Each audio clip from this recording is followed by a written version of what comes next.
Olá, pessoal, sejam todos bem-vindos a mais uma aula da disciplina Planejamento Governamental. Aqui quem fala é o professor Miller Danju e na aula de hoje iremos discutir um pouco sobre o processo de planejamento estratégico. Os objetivos da nossa aula de hoje são definir estratégia e planejamento estratégico, explicar como as organizações podem fazer um diagnóstico de ponto forte e ponto fraco, ameaça e oportunidade a partir do ambiente interno e ambiente externo desta organização e explicar quais são os componentes de um planejamento estratégico e como prepará-lo, além de apresentar também alguns modelos de estratégias genéricas. Então, o planejamento estratégico ele estabelece uma rota da organização a partir de um diagnóstico de uma situação atual, a partir de um diagnóstico ambiental, de forças, fraquezas, ameaças e oportunidades, projetando um cenário ou cenários futuros, a busca por uma situação desejada no longo prazo. E quando falamos em longo prazo, é um período de 5, 10 anos. Então, são os esforços que serão empreendidos pela organização para sair do seu hoje e chegar a uma situação desejada dentro de uma lógica de futuro. O planejamento estratégico, ele tem algumas componentes. Então, permite o gestor construir e organizar ideias a partir de uma lógica de processos mentais, um conjunto de conhecimentos, de competências, de habilidades, no qual vão desdobrar em missão, vocação da organização, a sua construção de valores, a sua construção moral, quais são os limites dessa organização a partir dessa construção moral, quais são as medidas de desempenho que são interessantes, que são importantes para que essa organização ela atinja os seus objetivos, como se dá a relação dessa organização com o seu ambiente a partir da identificação de oportunidades, de ameaças que são inerentes ao ambiente externo, qual é o ambiente externo dessa organização e se autoconhecer do ponto de vista interno, a partir de pontos fortes, identificando necessidades de desenvolver habilidades e competências, novos conhecimentos, a partir de uma perspectiva de organização de processos internos, rotinas, a partir da busca por atender às necessidades de clientes e usuários e de bem administrar orçamento, captar novos recursos para permitir com que os processos organizacionais eles sejam desenvolvidos da melhor maneira possível e se chegue a um melhor caminho para se estruturar o processo de planejamento. Então, o planejamento ele vai organizar esses elementos: missão, vocação, valores, desempenho, ambiente externo e ambiente interno da corporação. Isso desdobra-se em um processo de planejar o futuro dessa corporação. Então, quando eu planejo estrategicamente, eu preciso conhecer a lógica de passado, e esse passado, esses conhecimentos prévios de passado, eles vão, a partir de uma ressignificação hoje, irão orientar o futuro da corporação. Então, todas as organizações têm estratégias, sejam elas desenvolvidas de forma conscientes e externalizadas, que são estratégias explícitas, ou aquela estratégia que está no consciente da organização, que são estratégias implícitas, e são sempre desenvolvidas com essa relação de busca de trajetória de identificação da trajetória, de construção da trajetória, uma ressignificação no presente para se estruturar planos e estratégias para o futuro. Porém, essas estratégias, elas precisam ser explícitas, elas precisam ser comunicadas, elas precisam estar no domínio de conhecimento das pessoas que fazem a corporação. O capital humano, elas precisam estar desdobradas em processos e rotinas e no desenvolvimento de objetivos e indicadores de desempenho para essa corporação. Então, esse é um mapa do processo de elaboração de planejamento. Então, para eu planejar estrategicamente, eu preciso ter uma análise situacional do momento que a organização vive, e se dá por meio de análise de ameaças e oportunidades. E eu vou analisar ameaças e oportunidades em relação ao quê? Ao ambiente externo. Então, eu analiso, eu olho para o ambiente externo, eu olho para o governo, eu olho para as organizações concorrentes, eu olho para os meus fornecedores, eu olho para o meu cliente, o usuário do meu serviço, do produto que eu vou estar gerando para entregar a esse cliente, usuário, e vou analisar a partir das ameaças, de que forma que está externo à minha corporação pode ser um elemento de ameaça para que eu atinja os objetivos, para que eu cumpra a minha missão e atinja a minha visão de futuro, e o que tem fora da organização que pode ser um elemento de oportunidade, que pode gerar chances para que a minha organização ela obtenha um sucesso futuro. E também eu preciso olhar para o ambiente interno, e o ambiente interno, que é o ambiente gerenciável, administrável, ele vai ser analisado a partir daquilo que eu sou bom, que eu faço bem, que são as minhas forças, tanto dentro do processo de pessoas, de capital intelectual, de conhecimento organizacional, como de processos internos, de rotinas para o desenvolvimento de tarefas, de ações do dia a dia, quanto na identificação das necessidades do meu cliente, que sejam revertidas em novos produtos e serviços que a organização vai estar ofertando, quanto um gerenciamento efetivo dos meus recursos, do meu capital, do meu orçamento, da aplicação desse orçamento para a geração de resultados organizacionais. Então, quando eu analiso externa e internamente, isso vai me gerar uma base para elaborar objetivos de futuro. Então, eu defino objetivos que são buscas para um futuro de curto, de médio e de longo prazo, falando a partir de uma perspectiva de planejamento estratégico. Esses objetivos serão objetivos de longo prazo, e o caminho também para sair do meu hoje e chegar ao objetivo, que são as estratégias. O caminho que eu vou seguir para sair da minha situação atual e atingir o meu objetivo estratégico no longo prazo.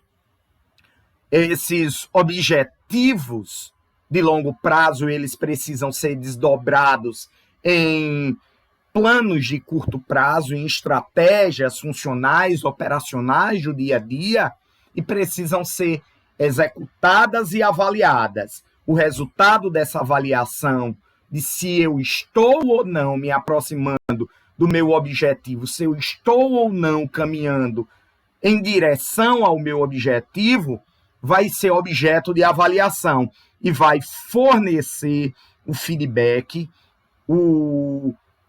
as informações para retomar, para realizar uma nova análise situacional. Professor, quando é que esse ciclo ele termina? Nunca. Enquanto a organização ela tiver razão de existir, esse ciclo de planejamento ele precisa ser realizado de forma continuada, sempre com foco em geração de desempenho, em garantia de sobrevivência, em busca por resultados. Esses resultados, dentro de uma lógica de planejamento governamental, é cumprir as políticas públicas e gerar entrega para a sociedade, a partir do tipo de política que eu vou estar desenvolvendo, tipo de política pública, seja para, no caso do IFRN, uma política pública de ensino, no caso da Polícia Militar, uma política pública de segurança efetiva, no caso de uma organização de saúde, um hospital, garantir uma política pública de saúde para a população. Então, a depender da área, do campo de atuação, os objetivos, o planejamento estratégico, ele vai buscar atingir os objetivos para gerar entregas para esse usuário final. Então, os componentes da análise é sempre o que eu sou, a minha identidade como organização, que é a missão. Assim como eu tenho a minha identidade como sujeito, as organizações, elas assumem o que nós denominamos de persona, uma identidade, uma característica própria, e isso vai ser externalizado por meio da missão, para garantir legitimidade com os agentes que permeiam essa organização. Eu vou elaborar e identificar o componente de desempenho organizacional, de estratégia que vai ser utilizada para eu chegar aos meus objetivos e o tipo de vantagem que eu quero ter, de vantagem competitiva, o desempenho superior em relação aos meus possíveis concorrentes. Professor, dentro da administração pública, as organizações públicas elas têm concorrentes. Dentro de uma perspectiva de planejamento, a gente precisa, apesar de não ser uma lógica, dentro da mesma forma do modelo de competitividade de mercado, mas as organizações as organizações públicas, dentro de um planejamento governamental, para que elas consigam sobreviver e gerar resultado, ela tem que gerar desempenho superior em relação a outras organizações, dentro de uma perspectiva até de competitividade um pouco diferente da de mercado, mas mesmo assim competitividade. Os principais focos de uma análise do ambiente externo, os componentes de uma análise do ambiente externo, se dá por meio do ramo, da atividade, do negócio, o que é que minha organização ela faz, o que é que ela entrega, qual é a verdadeira razão de existência para que ela gere entrega de um produto ou de um serviço para os seus usuários. Como é que ela está inserida num contexto de mudanças tecnológicas? Qual é o momento atual? Quais são as perspectivas de avanço tecnológico?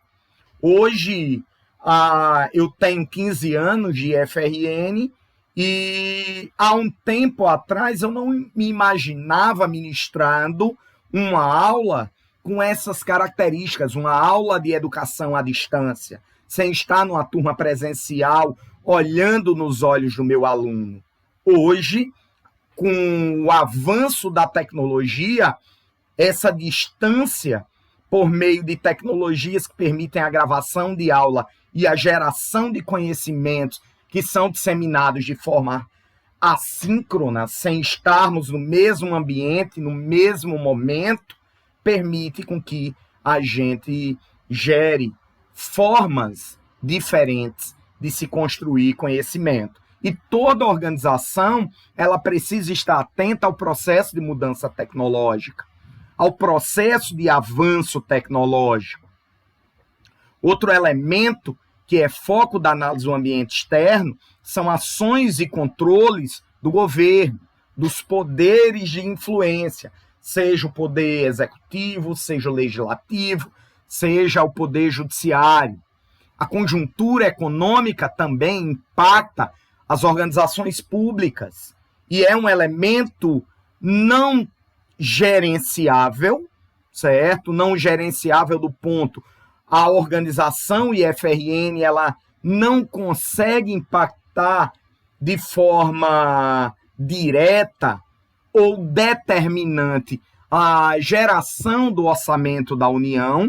Ela é apenas mais um ator que participa desse processo, mas a conjuntura econômica do país vai impactar a definição desse orçamento e a definição desse orçamento vai impactar o funcionamento do IFRN como organização. Assim como o orçamento impacta o funcionamento das organizações de segurança pública, de saúde pública,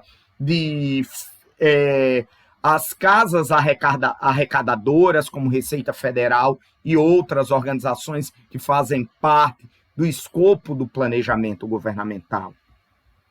E, por fim, as tendências sociais. As tendências sociais também são variáveis ambientais que impactam diretamente o funcionamento da organização. A sociedade evolui do ponto de vista cultural, do ponto de vista antropológico, a sociedade sociológico, a sociedade ela passa a cada ano por um processo de evolução. A sociedade dos anos atuais são totalmente diferente da sociedade que eu vivenciei na década de 80, na década de 90, no início, nos primeiros 10 anos do século atual, dos anos 2000.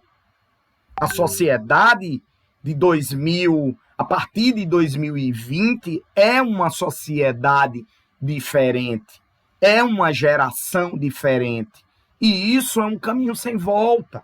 Não adianta saudosismo, é adequar as organizações às atuais características da sociedade, às tendências sociais, como um elemento de análise organizacional a ser considerado a partir de uma análise de ambiente externo.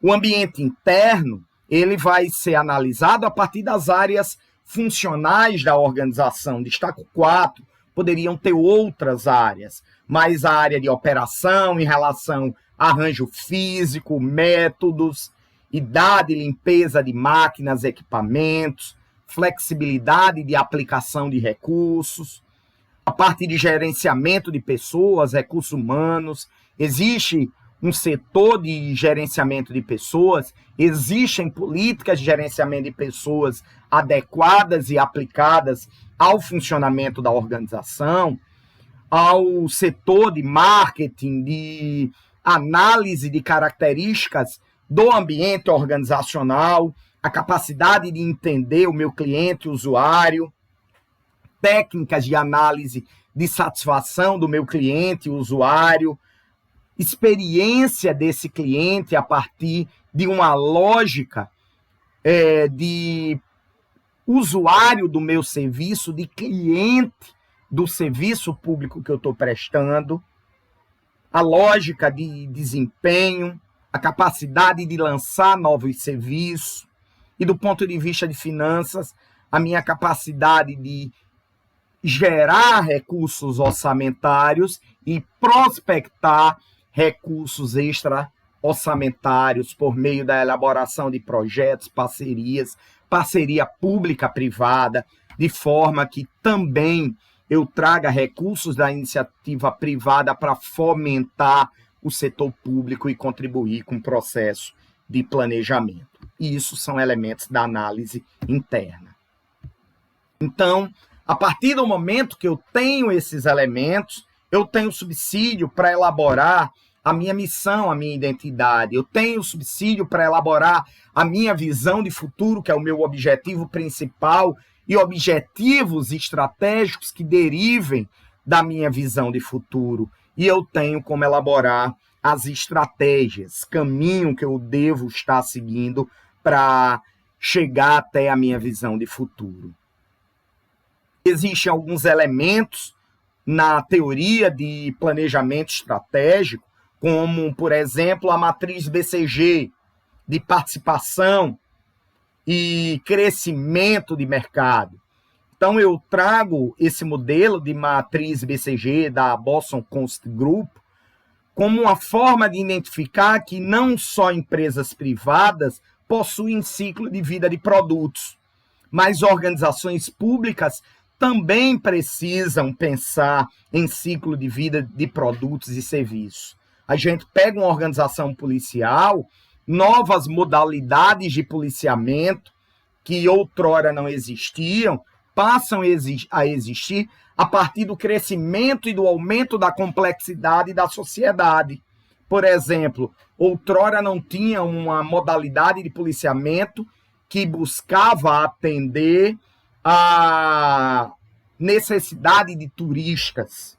Não existia uma modalidade de policiamento que se propunha atender às necessidades de combate a crimes ambientais. E a partir do avanço e o surgimento de novas necessidades da sociedade, esses serviços foram pensados, esses serviços surgiram e esses serviços estão consolidados em uma organização policial. Outrora não existia uma modalidade de ensino remoto, de educação à distância. A partir do aumento da complexidade, surgimento de recursos tecnológicos, a lógica do ensino EAD está aí, está consolidado como novo, como mais um tipo de serviço ofertado por organizações de ensino. E o surgimento de novas doenças, de novos conhecimentos na área de saúde, como a Covid, gerou o surgimento de novos serviços, como uma atenção de controle da doença, de doenças virais, de doenças como a Covid, de doenças como a chikungunya, como a Zika, que outrora não era tão comum a gente escutar falar. E essa mudança de ambiente levam as organizações, tanto públicas quanto privadas, a pensar novos produtos e novos serviços. E aqui a gente destaca a matriz BCG, da Boston Consulting Group, que vê produtos interrogações, e esses produtos interrogações são produtos ou serviços que surgem a partir de uma necessidade, mas ninguém sabe quanto tempo esse produto ou serviço ele vai se manter dentro da oferta, ou se ele vai tender a um fracasso, ou se ele vai se consolidar, gerando uma maior participação e um crescimento de mercado. Então, temos produtos pontos de interrogação, que tratam-se das incertezas. Temos os produtos estrelas, é aquele que começa a ampliar o crescimento e a participação no mercado. Dentro de organizações privadas, existem os produtos vaca leiteira, que são aqueles que garantem as receitas, o pagar das contas da empresa. Dentro de organização pública, são aqueles serviços que garantem uma maior participação no orçamento da União, dos estados e municípios, que consomem o maior orçamento porque gera uma maior necessidade da sociedade por esse serviço. E os vira-latas ou abacaxi é aquele produto ou serviço que está nos últimos dias do ciclo de vida, que já está sendo mantido porque existem algumas necessidades ainda vigentes, mas tendem à descontinuação. E esse é o ciclo de vida de produtos ou serviços. Produtos incertos, os pontos de interrogação, são aqueles produtos ou serviços inovadores.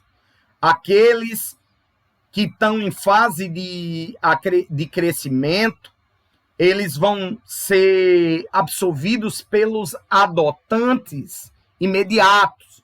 São novas tecnologias, novos produtos, e o governo eletrônico ele está aí gerando esses serviços em processo de crescimento. Os serviços de maturidade são aqueles serviços públicos consolidados, tradicionais, que garantem uma maior participação no orçamento, e aqueles serviços que estão entrando em desusos, que vão ser consumidos por usuários retardatários, que é a menor participação do público total que buscam esse tipo de produto ou serviço. Então, essa consciência é importante também para o gestor público, para organizar o seu portfólio, o seu ciclo de vida, o ciclo de vida de serviços que são ofertados por sua organização.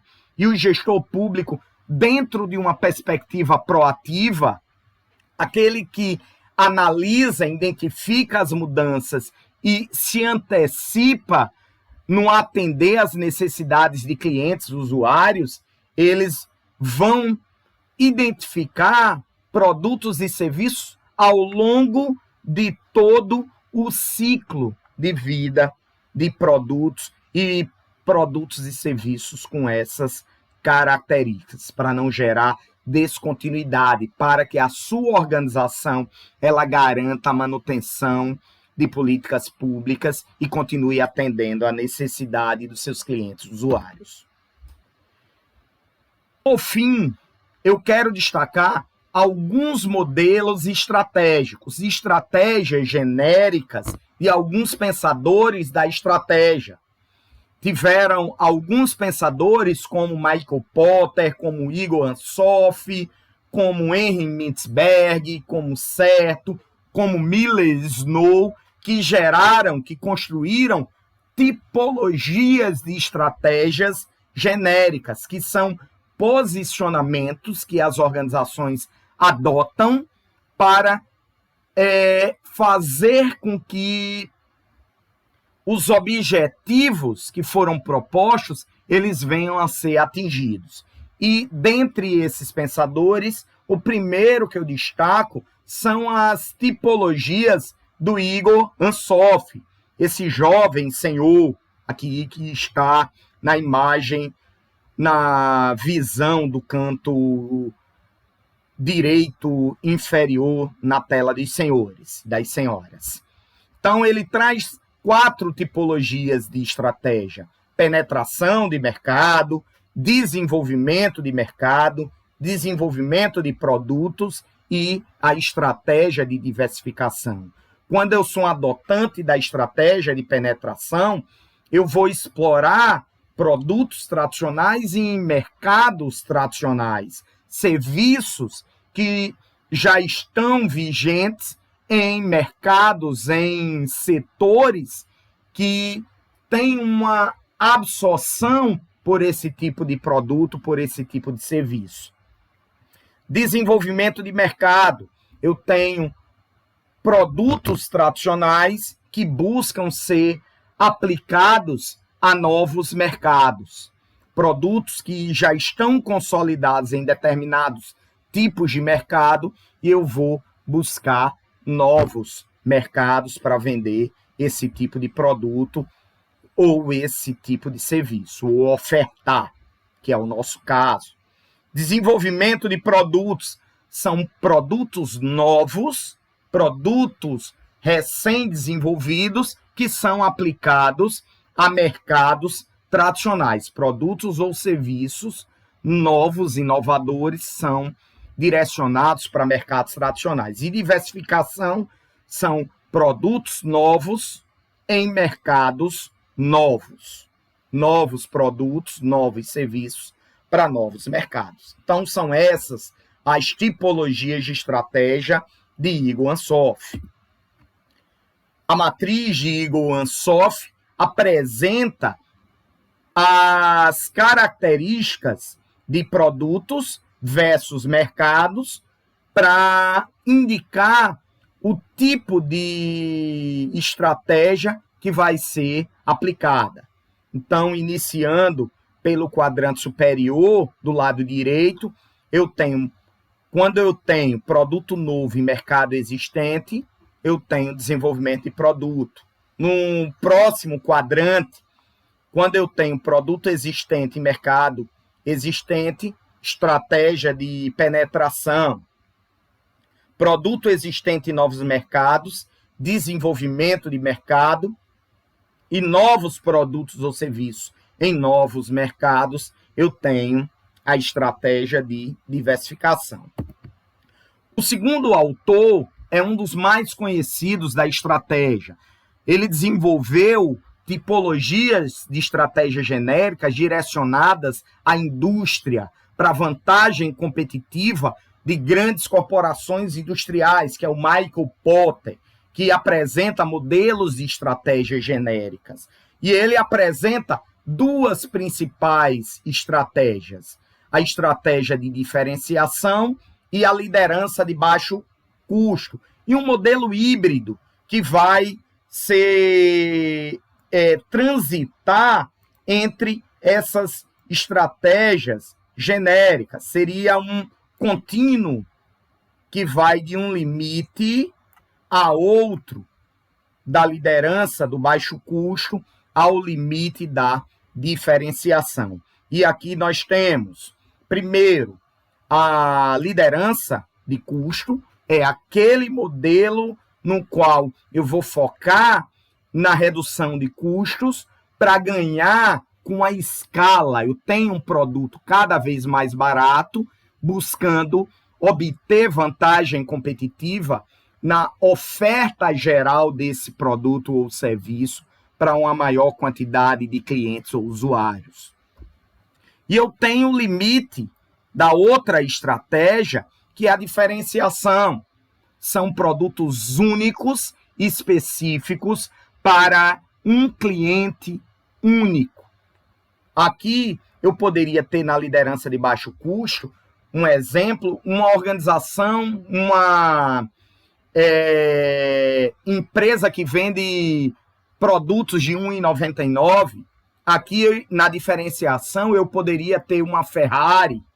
Na lógica de gerenciamento de recursos públicos, eu poderia ter medicamentos de baixo custo, dipirona, AS, e aqui eu poderia ter medicamentos de alto custo para tratamento de doenças autoimunes que têm um valor extremamente alto para o desembolso do governo. Então, eu preciso ter conhecimento do tipo de estratégia que eu vou aplicar, seja diferenciação, seja liderança de baixo custo, ou os contínuos que vão gerar níveis de evolução entre a liderança de baixo custo, a liderança de custo e a evolução para o foco na diferenciação.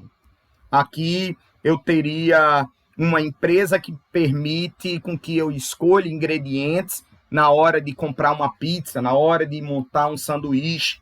Foco no baixo custo. E foco na diferenciação, eu poderia trazer como exemplo uma empresa como a Dell, que permite geração de valor agregado no produto, mas ainda assim garante escala. Eu compro um computador Dell no site da Dell, um dos principais canais de venda da empresa, e no site da Dell eu consigo montar esse computador tanto a partir de um portfólio de produtos. Eu monto o computador com um SSD de 256, de 520. Eu monto um computador com 4, com 8, com 16, com 32 de memória RAM. Eu consigo comprar um pacote de serviço diferenciado, com assistência em casa, com envio pelo correio, com seguro contra roubo, com seguro contra quebra. E aí eu monto o portfólio do meu produto, e isso se dá dentro de um conceito de estratégia de diferenciação. E esse é o modelo do Michael Porter. O nosso grande desafio é ressignificar estratégias genéricas para dentro do planejamento governamental. O terceiro autor ou autores vem com a tipologia de estratégia genérica de Miller Snow, no qual ele apresenta 3 principais tipos de estratégia, que é o prospector, o defensor e o analisador. O analisador,